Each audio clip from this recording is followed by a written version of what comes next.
एक आदमी, grey hoodie, सीधा साधा चेहरा, ना कोई बॉडीगार्ड ना कोई गैंग। और इस आदमी ने सिर्फ 6 महीने के अंदर 3 अलग अलग कैसीनोज से 120 करोड़ रुपए उड़ा दिए, बिल्कुल लीगली। पुलिस कुछ नहीं कर सकी, कसीनो के मालिक देखते रह गए। दुनिया के सबसे शार्प कसीनो एक्सपर्ट्स उसकी एक भी गलती नहीं ढूंढ पाए। और सबसे हैरानी की बात, उसने न तो कोई चीटिंग की, न कोई कार्ड काउंटिंग, मतलब कार्ड्स गिन के याद रखना, वो भी नहीं किया। उसने तो बस अपना दिमाग चलाया। ये स्टोरी है डॉन जॉनसन की। नहीं, वो हॉलीवुड वाला डॉन जॉनसन नहीं, ये एक बिल्कुल अलग इंसान है। और जो इसने किया वो सुनोगे तो यकीन नहीं होगा। चलिए शुरू से चलते हैं। अप्रैल 2011, Tropicana casino, Atlantic city, America. रात का वक्त है। कसीनो के अंदर एक टेबल पर एक आदमी बैठा है, दिखावा बिल्कुल जीरो। अगर आप उससे रोड पर देखते तो कभी नहीं सोचते कि यह आदमी आज रात हिस्ट्री बदलने वाला है। लेकिन उसके सामने टेबल पर चिप्स का एक पहाड़ लगा हुआ था। चिप्स मतलब कसीनो में जो प्लास्टिक के गोल सिक्के मिलते हैं पैसे के बदले, जिनसे बैटिंग होती है। ये आदमी पिछले 12 घंटे से बिना रुके खेल रहा था। एक टॉयलेट ब्रेक तक नहीं लिया। और उसकी हर एक बेट थी 80 लाख रुपए।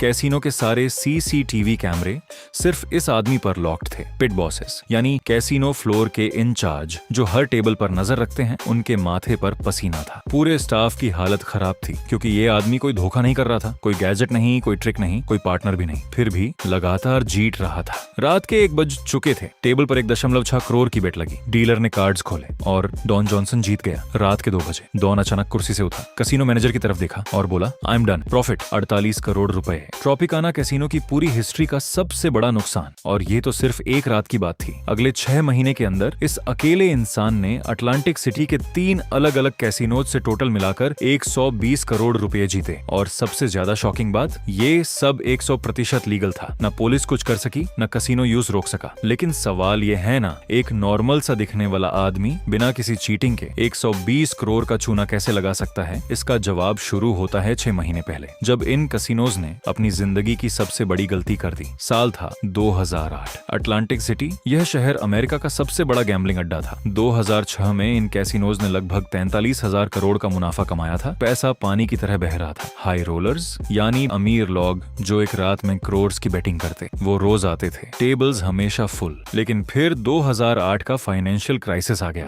दुनिया भर की इकोनॉमी तबाह हो गई। लोगों की नौकरी चली गई। जब लोगों के पास घर का खर्चा चलाने के पैसे नहीं थे तो कैसीनो में आकर क्या खेलेंगे? गैम्बलिंग ठप हो गई। 2010 तक आते आते कैसीनोज का प्रॉफिट आधे से भी कम रह गया था। हालत इतने बुरे थे कि कैसीनो के मालिक पैनिक में थे। स्टाफ निकाल रहे थे, खर्चा काट रहे थे। लेकिन खर्चा काटने से कस्टमर तो वापस नहीं आते ना। उन्हें जरूरत थी व्हेल की। व्हेल कैसीनो की लैंग्वेज में वो बिलियनर लोग होते हैं जो एक रात में करोड़ हरने की हिम्मत रखते हैं। कैसीनो के मार्केटिंग वालों ने दिन रात एक करके अपने पुराने अमीर कस्टमर्स को फोन लगाना शुरू किया। सर वापस आ जाइए, आपको 5 स्टार स्वीट बिल्कुल फ्री मिलेगा। सर आपके लिए प्राइवेट जेट भेजते हैं। लेकिन इन अमीर लोगों के लिए फ्री खाना और फ्री होटल कोई बड़ी बात थोड़ी है। इनके पास तो सब कुछ है। कैसीनो को कुछ नया करना था, कुछ अलग, कुछ बहुत खतरनाक। और तभी इन्होंने स्टार्ट किया loss rebate system. Loss rebate, इसको सिंपल समझो। मान लो आपने कैसीनो में एक रात में 1 करोड़ हार दिए, तो कैसीनो बोलेगा, भाई टेंशन मत लो, हम तुम्हें 10% वापस कर देते हैं। मतलब 10 लाख तुम्हें लौटा जाएंगे। तुम्हारा एक्चुअल लॉस सिर्फ 90 लाख होगा। लेकिन असली बात यह है कि मैथ्स के हिसाब से कैसीनो का फायदा तो फिर भी बना रहता था। उनको लगा हम बहुत स्मार्ट हैं। ट्रॉपिकाना, बोरगाता और सीजर्स, ये 3 बड़े कैसीनोस थे। तीनों ने ये स्कीम चालू कर दी। और तीनों की लिस्ट में एक कॉमन नाम था, डॉन जॉनसन। प्रोफेशनल गैम्बलर था। इसने अपनी पूरी जिंदगी कसीनो और हॉर्स रेसिंग के मैथ्स को समझने में लगा दी थी। इसने गैम्बलिंग रेगुलेटर्स के साथ काम किया था, यानी वो लोग जो कैसीनो पर नजर रखते हैं कि सब सही चल रहा है या नहीं। इसको पता था कि कैसीनो का सॉफ्टवेयर कैसे काम करता है। और सबसे बड़ी बात, इसको नेगोशिएशन करना आता था, यानी डील तोड़ना मोड़ना, अपने फेवर में करवाना। 2010 में डॉन के फोन पर एक कॉल आया, मिस्टर जॉनसन, हम ट्रॉपिकाना कैसीनो से बोल रहे हैं, हमारे पास आपके लिए एक बहुत खास ऑफर है। डॉन चुप रहा, कुछ नहीं बोला, बस एक डायरी निकाली और नोट्स लिखने लग गया। अगले दिन बोरगाता कैसीनो का कॉल आया। तीसरे दिन सीजर्स कैसीनो का कॉल आया। तीनों कैसीनोस इंटरेस्टेड थे। तीनों को डॉन को अपने यहाँ खिलवाना था। लेकिन डॉन ने फौरन हाँ नहीं बोला। उसने वो किया जो एक असली मास्टरमाइंड करता है। डॉन ने दुनिया के टॉप मैथमेटिशियंस को कॉल लगाया, PhD लेवल के एक्सपर्ट्स, जो प्रोबेबिलिटी उसके देवता थे, नंबर्स के जादूगर। डॉन ने उन्हें बोला, मैं तुम्हें कुछ रूल्स बताऊंगा, तुम मुझे एग्जैक्टली बताओ कि इसमें मेरा फायदा कितना है। डॉन ने अपना पूरा प्लान समझाया। बोला,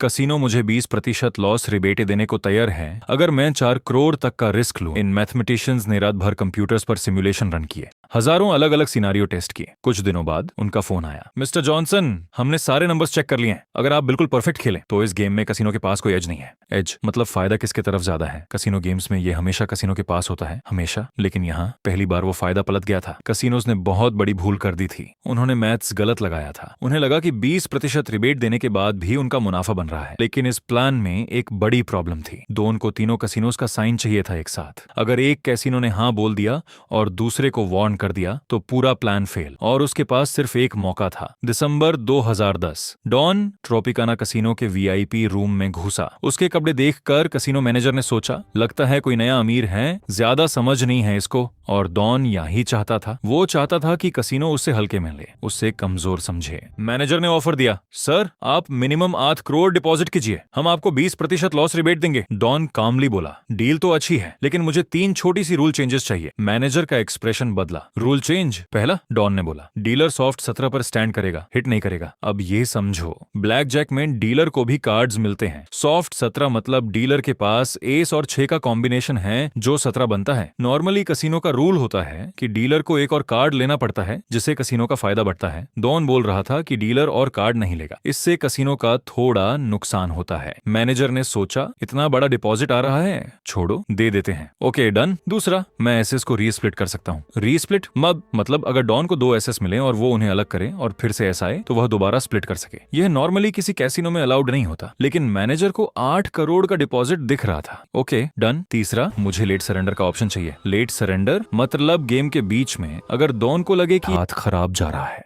हाथ छोड़ के आधी बेट वापस ले सकता है बजाय पूरी हारने के। यह एक बहुत बड़ा सेफ्टी नेट है। डन। मैनेजर को लगा ये तो बस छोटे मोटे बदलाव हैं, क्या फर्क पड़ता है। लेकिन भाई उससे बिल्कुल अंदाजा नहीं था कि इन 3 रूल्स और 20% रिबेटे ने मिला के कसिनो का सारा फायदा 0 कर दिया था। अब गेम कैसीनो नहीं, डॉन जॉनसन के हाथ में था। यही सेम मीटिंग डॉन ने बोरगटा और सीजर्स के साथ की। तीनों ने कॉन्ट्रैक्ट साइन कर दिया। और एक आखिरी चीज जो आज तक कोई कैसीनो पब्लिकली मानता नहीं है, डॉन ने इन कैसीनोज से एक और शर्त मनवाई थी, शो अप मनी। इसका मतलब जब भी डॉन खेलने आएगा उसे सिर्फ दरवाजे के अंदर पांव रखने के लिए 40 लाख रुपए दिए जाएंगे, चाहे वह जीते या हारे। एक भी कार्ड खेले बिना 40 लाख सीधा पॉकेट में। यानी डॉन का रोज का गारंटीड इनकम ही 40 लाख बन चुका था। अब बेटिंग का फायदा अलग। अब सब कुछ सेट था। अब वक्त था शो टाइम का। लेकिन डॉन बेवकूफ नहीं था। अगर वह पहले ही दिन जाकर 10 करोड़ जीत लेता तो कैसीनोज का अलार्म बज जाता, अकाउंट तुरंत ब्लॉक हो जाता। उसे अपना गेम धीरे धीरे खेलना था। उन्हें ये फील करवाना था कि वो सिर्फ एक लकी गैम्बलर हैं, कोई मास्टरमाइंड नहीं। सीजर्स कसिनो पहला सेशन। डॉन ने अपने लिए एक रूल बनाया था, या तो 4 करोड़ जीतूंगा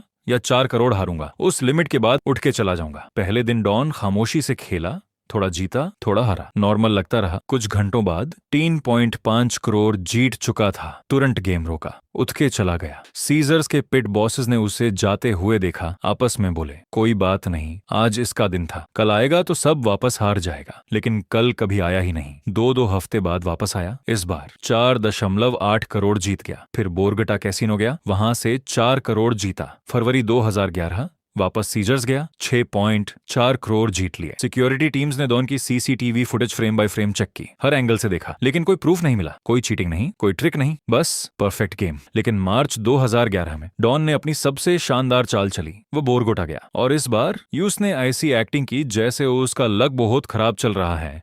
वो जानबूझकर हारा। पिट बॉसेस खुशी से उछल पड़े, देखा हमने कहा था ना ये एक दिन हार जाएगा। इसके तो बुरे दिन आ गए। डॉन 6.4 करोड़ हार के उठा। लेकिन यही काम आया उसका कॉन्ट्रैक्ट, क्योंकि वह 6.4 करोड़ हारा था। उसका 20% लॉस रिबेट एक्टिवेट हो गया। कैसीनो को उसे 1.28 करोड़ वापस करने पड़े। और सुनो, वह पिछले महीने बोरगाटा से पहले ही 10 करोड़ जीत चुका था। यानी हारने के बाद भी ओवरऑल वो 5 करोड़ के प्रॉफिट में था। लेकिन इस नकली हार ने कसिनो का भरोसा जीत लिया। सुबह के 10 बजे डॉन अपनी सीट पर बैठा। पहली बेट 80 लाख। डीलर ने कार्ड्स डील किए। डॉन के हाथ में आया ब्लैक जैक। ब्लैक जैक मतलब डॉन के पास एस और 10 वैल्यू का कार्ड आया, सीधा 21, परफेक्ट स्कोर। पहले ही हाथ में 1.2 करोड़ की जीत। 3 घंटे बीत चुके थे। डॉन 10 करोड़ जीत चुका था। कसिनो में भीड़ जमा होने लगी। लोग अपना खुद का गेम छोड़ के डॉन को देखने लगे। दोपहर 3 बजे profit 17 crore. Game protection experts को इमरजेंसी में बुलाया गया। ये वो लोग होते हैं जो चीटर्स पकड़ने में माहिर हैं। उन्होंने चेक किया, लेकिन डॉन हर बार परफेक्ट बेसिक स्ट्रैटेजी खेल रहा था। बेसिक स्ट्रैटेजी ब्लैक जैक में मैथ्स के हिसाब से हर सिचुएशन में क्या करना चाहिए उसका एक फिक्स चार्ट होता है। डॉन बस वही कर रहा था, कोई ट्रिक नहीं, सिर्फ सही डिसीजन, बार बार बार बार। पिट बॉस दारते दारते डॉन के पास आया। सर, आप थोड़ा ब्रेक ले लें, हम आपके लिए डिनर लगवा देते हैं, बेस्ट शेफ है हमारा। डॉन को पता था यह एक जाल है। कैसीनो चाहता था कि उसकी रिदम टूट जाए। डॉन ने उसकी आंखों में सीधा देखा और बोला, नो थैंक्स। और कॉन्ट्रैक्ट के हिसाब से कैसीनो उसे उठा नहीं सकता था। रात के 10 बजे 12 घंटे लगातार खेलने के बाद प्रॉफिट 42 करोड़। ट्रॉपिकाना के सीईओ को घर पर खबर पहुंची। वह भागता हुआ कैसीनो के सिक्योरिटी रूम में आया, चिल्लाया, मुझे हमारे मैथमेटिशियंस अभी चाहिए, इस कॉन्ट्रैक्ट में जरूर कोई गड़बड़ है, कुछ तो गलत है। लेकिन भाई बहुत देर हो चुकी थी। अब टेबल पर आने वाला था रात का सबसे बड़ा हाथ। डॉन के पास आए 2 हाथ। डीलर का दिखता हुआ कार्ड था 6। डॉन ने अपने दोनों हाथ को स्प्लिट कर दिया, मतलब अलग अलग हाथ बना लिए। टेबल पर 1.6 करोड़ की बेट लग चुकी थी। पहले हाथ पर कार्ड आया 3, टोटल हुआ 11। डॉन ने डबल डाउन किया। डबल डाउन मतलब बेट को डबल करके सिर्फ एक और कार्ड लेना। बहुत रिस्की लेकिन बहुत पावरफुल मूव। बेट बन गई 2.4 करोड़। कार्ड आया 10, टोटल 21। परफेक्ट। अब डीलर की बारी। टेबल पर पिन ड्रॉप साइलेंस। सबकी सांसें अटकी हुई थी। डीलर ने अपना कार्ड खोला, 6, टोटल 12। उसे एक और कार्ड लेना ही पड़ेगा। डीलर का हाथ कांप रहा था। उसने कार्ड पुल किया और कार्ड आया किंग। टोटल बाइज। बस्टेड। डीलर हार गया सिर्फ एक हाथ में। डॉन ने 3.2 करोड़ जीत लिए। टोटल रात का प्रॉफिट 48 करोड़ रुपए। डॉन ने बिल्कुल शांत चेहरा रखते हुए अपनी चिप्स उठाए और बोला, कैश मी आउट। जब ट्रॉपिकाना के सीईओ ने फाइनल रिपोर्ट देखी, उसने तुरंत बाकी कैसीनो को कॉल लगाया। सुनो, तुम्हारे यहाँ भी कोई डॉन जॉनसन नाम का आदमी आया था क्या? तीनों बोले, हाँ आया था और हमसे भी बेट जीत कर गया। टोटल 120 करोड़। रातों रात रिबेट प्रोग्राम्स बैन कर दिए गए। डॉन को सारे कैसीनोज में एंट्री बंद कर दी गई। लेकिन बात यहाँ खत्म नहीं हुई। कैसीनोज अपने 120 करोड़ वापस चाहते थे। उन्होंने डॉन को लीगल नोटिस भेजा। हफ्तों की जांच के बाद रिजल्ट आया। गवर्नमेंट ने साफ शब्दों में कहा, डॉन जॉनसन ने कोई चीटिंग नहीं की है। उसने बिल्कुल वही खेला जो कॉन्ट्रैक्ट में लिखा था। हर रूल फॉलो किया, हर डिसीजन लीगल था। गलती डॉन की नहीं थी, गलती कैसीनोज के लालच की थी। उन्होंने अपनी लालच में ऐसे डील्स दे दिए जो उन्हें नहीं देने चाहिए थे। कैसीनोज के वकील चुप हो गए, कोई केस फाइल नहीं कर सके, हार मान ली। Don Johnson legally